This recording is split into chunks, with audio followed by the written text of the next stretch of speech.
Իրանի դեմ ռազմական գործողությունների 12-րդ օրը հարվածները շարունակվում են ամբողջ Մերձավոր Արևելքում։ Իսլամական հեղափոխության պահապանների կորպուսը հայտնել են նոր Խորեմշահր հրթիռներով Իսրայելին հզոր հարվածներ հասցնելու մասին։ Թիրախում են հայտնվել Թել Ավիվը եւ Հայֆան, Իսրայելում զոհերի թիվը հասել է 12-ի։ Թիրախավորվել են նաեւ Կատարում, Քուվեյթում եւ Իրաքում ամերիկյան ռազմաբազաները, ինչպես նաեւ տարածաշրջանում ամերիկյան նավատորմը։ Ըստ ԻՀՊԿ-ի սա պատերազմի ընթացքում Իրանի ամենազանգվածային գործողությունն էր հակառակորդի ուժերի եւ օբյեկտների դեմ։ Սաուդյան Արաբիան եւ Օմանը հայտարարել են անօդաչու թռչող սարքեր խոցելու մասին, իսկ էմիրություններից հայտնել են, որ Դուբայի միջազգային օդանավակայանի մերձակայքում իրանական 2 ԱԹՍ-ի հարվածից 4 օտարերկրացի է վիրավորվել։ Իրանի Միացյալ ռազմական հրամանատարությունն էլ հայտարարել է, որ այսուհետ Մերձավոր Արևելքում բանկերն ու ֆինանսական հաստատություններն իրենց համար թիրախ կդառնան։ Սա կարող է վտանգի տակ դնել միջազգային ֆինանսական հաստատությունների համար կենտրոն հանդիսացող Դուբայը, ինչպես նաև Սաուդյան Արաբիան եւ Բահրեյնը։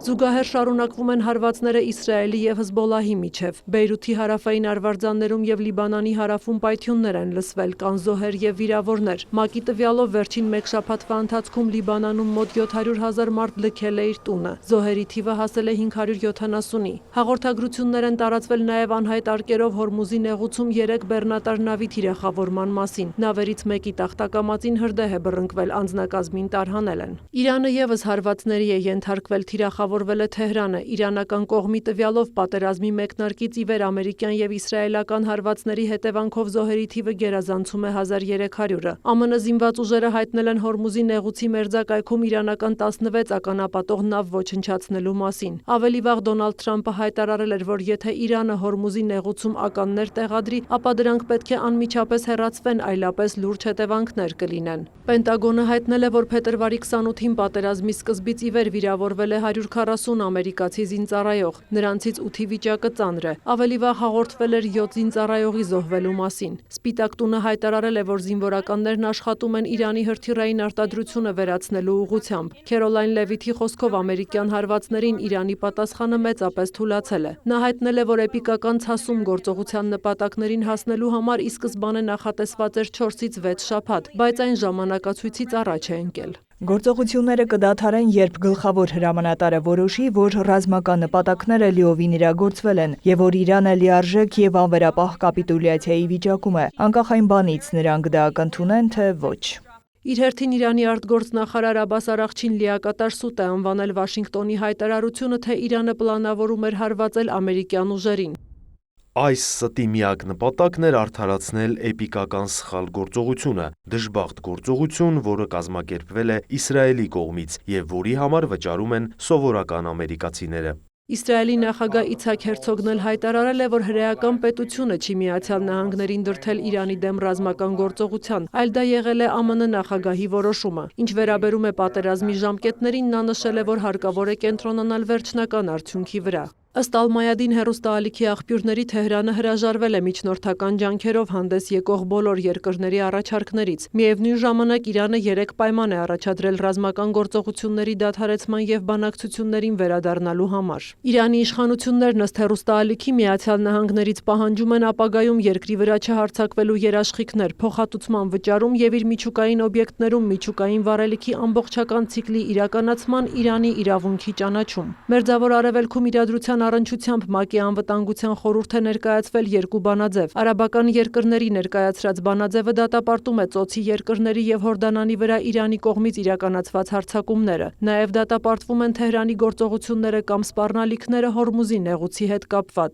Ռուսաստանն էլ ներկայացրել է բանաձև, որով դատապարտվում են քաղաքացիական անձանց թիրախավորող բոլոր հարձակումները եւ կոչ է արվում բոլոր կողմերին դադարեցնել մարտերը եւ վերադառնալ բանակցությունների։ ՄԱԿ-ում Իրանի դեսպան Ամիր Սաիդ Իրավանին դատապարտել է Պարսից ծոցի երկրների ներկայացրած բանաձևն այն անվանելով կողմնակալ տեքստ, որով փորձ է արվում փոխել ագրեսորի եւ զոհի դերերը։ Նա շեշտել է ամերիկա-իսրայելական հարվածների թիրախում են դպրոցները, հիվանդանոցները եւ բնակելի շենքերը։ Իրավանիի խոսքով մարտի 7-ին Թեհրանում եւ այլ քաղաքներում վառելիքի պահեստարաններին հարվածների պատճառով մթնոլորտ են արտանետվել մեծ քանակությամբ թունավոր նյութեր, որոնք լուրջ վտանգ են ներկայացնում քաղաքացիների համար։ Նա դատապարտել է նաեւ ջրի աղազերծման գործարանին հարվածը, որի հետևանքով տասնյակ գյուղեր մնացել են առանց ջրամատակարարման։ Շատ ցավալի է, որ անվտանգության խորհուրդը շարունակում է լռել։ Խորհուրդն աչք է փակում այս կոպիտ խախտումների վրա, չնայած ՄԱԿ-ի կանոնադրության համաձայն նրա հիմնական պատասխանատվությունն է միջազգային խաղաղության եւ անվտանգության պահպանումը։ Այսօր Իրանն է, վաղը կարող է լինել մեկ այլ ինքնիշխան պետություն։ Իրավանին դատապարտել է նաև Լիբանանում իրանցի 4 դիվանագետի թիրախավորված սպանությունը, դա որակելով պատերազմական հանցագործություն։ Իրանի շուրջ զարգացումների ֆոնին Վոլոդիմիր Զելենսկին էլ հայտարարել է, որ ուկրաինական զինվորականների թիմը եւ գլխավոր բանակցող Ռուստեմ Ումերովը մեկնել են տարածաշրջան, որպեսզի օգնեն Պարսից ծոցի երկրներին պայքարել իրանական անօդաչուների դեմ։ Ինչ վերաբերում է ստեղծված իրավիճակում նավթի գնի աճին, մեծ յոթնյակի երկրները պատրաստվում են էներգետիկայի միջազգային գործակալության հետ համակարգել նավթի ռազմավարական պահուստների հնարավոր օգտագործումը շուկաների վրա ճնշումը նվազեցնելու համար։ Ավելի վաղ The Wall Street Journal-ի աղբյուրները հայտնել էին, որ էներգետիկայի միջազգային գործակալությունն առաջարկել է ռեկորդային ծավալի նավթ հանել իր ռազմավարական պահուստներից նավթի գնի կտրուկ աճը զսպելու նպատակով։ Կազմակերպության անդամ երկրներն ավելի քան 1.2 միլիարդ բարել նավթի ռազմավարական պաշարներ ունեն։ Ճապոնիան արդեն իսկ հայտարարել է, որ մարտի 16-ից կսկսի նավթ հանել ազգային պահուստներից։ Եվրահանձնաժողովի նախագահ Ուրսուլա ֆոն դեր Լայենն էլ հայտարարել է, որ ԵՄ երկրների քաղաքացիների համար Իրանի դեմ պատերազմն արդեն 3 միլիարդ եվրո է արժեցել։